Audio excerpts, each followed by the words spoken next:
Hey everybody, Shoebox Legends here. Thanks for joining me for another episode today. This is going to be a look at some recent Juan Soto pickups that have come in. I've been an on again, off again, kind of flirting with collecting Juan Soto collector for a couple of years now. Do pick up his stuff on occasion from time to time and have shown some off on the channel before. These are all going to be really cheap pickups today. As I said, there's nothing earth-shattering in here. There's no pink refractor rookie card or autograph or anything like that. But it is getting harder and harder in the modern landscape of the hobby to collect Juan Soto on a budget.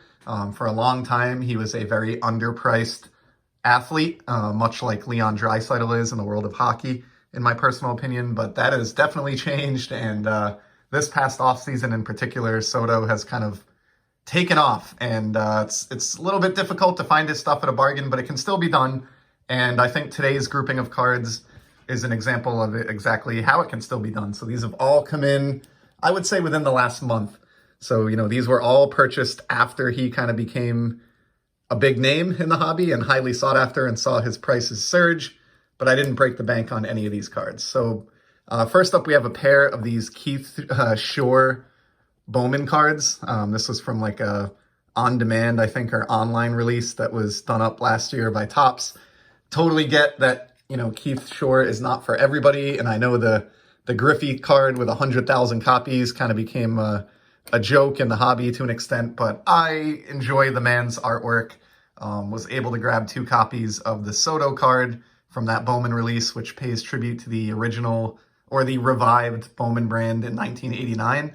Which were oversized cards, and these are oversized as well. So they won't be going into the small Z folio that I'm starting up for Juan Soto, but thought they were cool. Those were like $3 a piece with free shipping on eBay.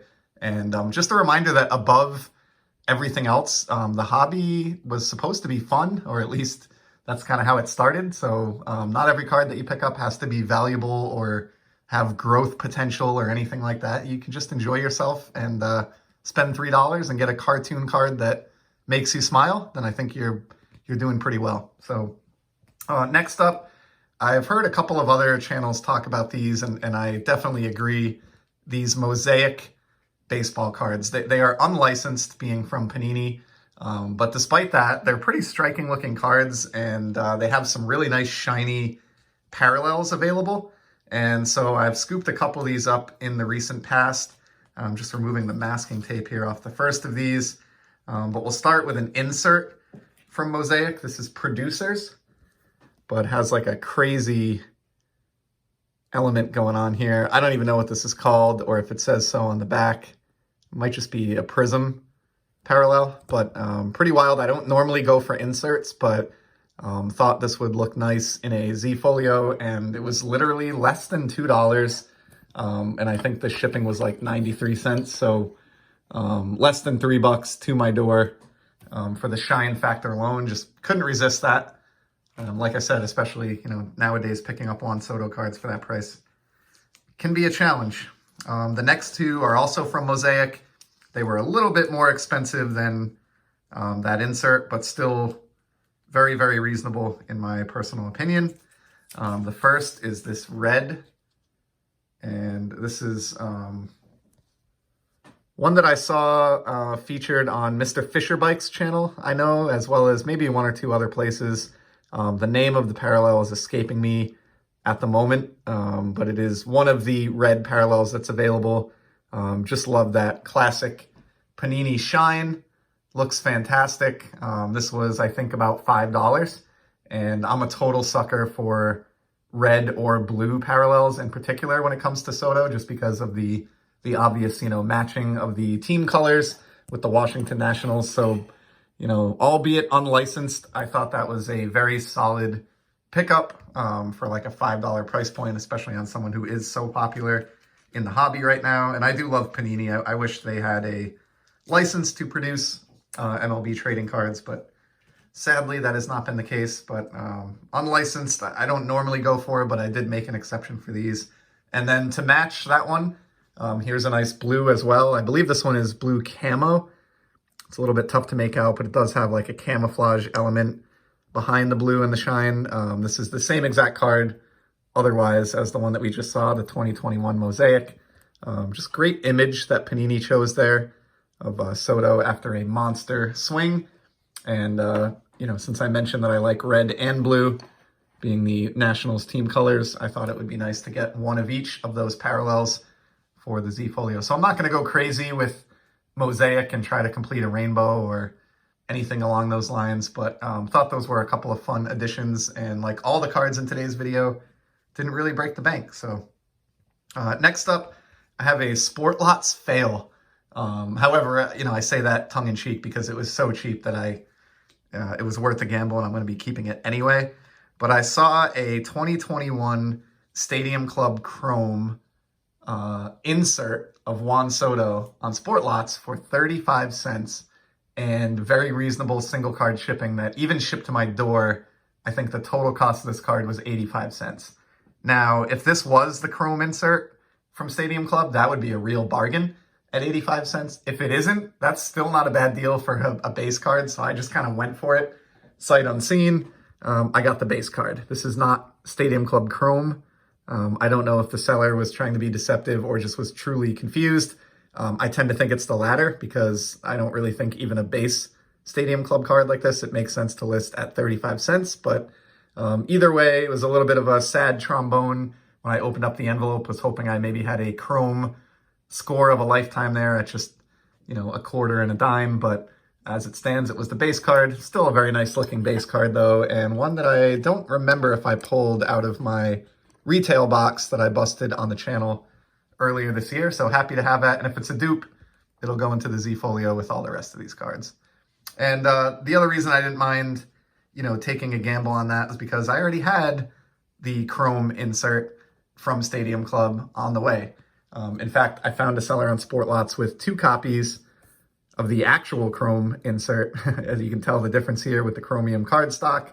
And these were just, I think, a little under $8 a piece. Combined, it came to about $15 shipped to my door. I don't think you can go wrong with Stadium Club Chrome. I showed actually in a recent installment his 2019 Stadium Club Chrome insert, which is my favorite of the bunch. I'm fortunate enough to have 2 copies of that one as well, so figured why not grab 2 copies of the 2021 to match. So that's the story of how I kind of whiffed on the card, but got the card I wanted anyway, and it didn't cost me a lot of money. And then finally, we have one here that I guess you could argue was a little bit more on the expensive side. This one I was able to bring home for a little under $30, and it is the 2020 Stadium Club Chrome insert of Juan Soto. I say Chrome insert because Topps has done this really confusing thing in recent years where they release a standalone set called Stadium Club Chrome, but then they also release Chrome inserts called Stadium Club Chrome in the Stadium Club, paper set.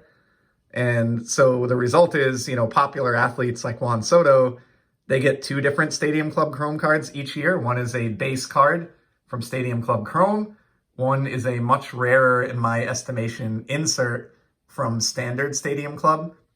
This is the latter from the year 2020. This is the more rare Chrome insert from the 2020 Stadium Club base set. The other Soto Chrome card, which I do not have but have been on the hunt for from 2020, which was the base card in Stadium Club Chrome, is the horizontal card that shows him doing the Soto shuffle at the plate.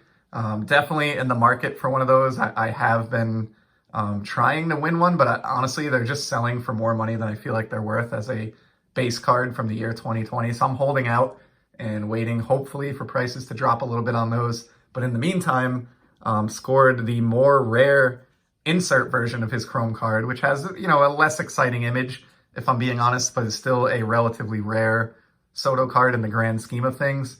And that one cost me $25. So that was a marginally expensive pickup, I'll give you that. But everything else in the video probably totaled 25 or so combined.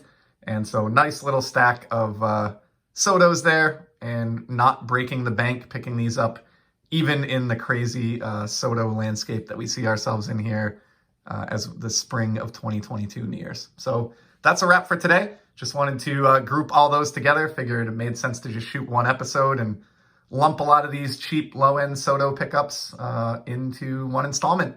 So I hope you enjoyed this. I do have some rare, pretty nice Soto on the way, a few examples that I'll get to that were a little bit more expensive than these. So I'll throw that out there as a teaser. But for now, we'll cut it here at the 10-minute mark. I appreciate everybody stopping by and tuning in as always. Hope you're enjoying the hobby, and I'll be back in the very near future with some more sports card content. Until then, take care.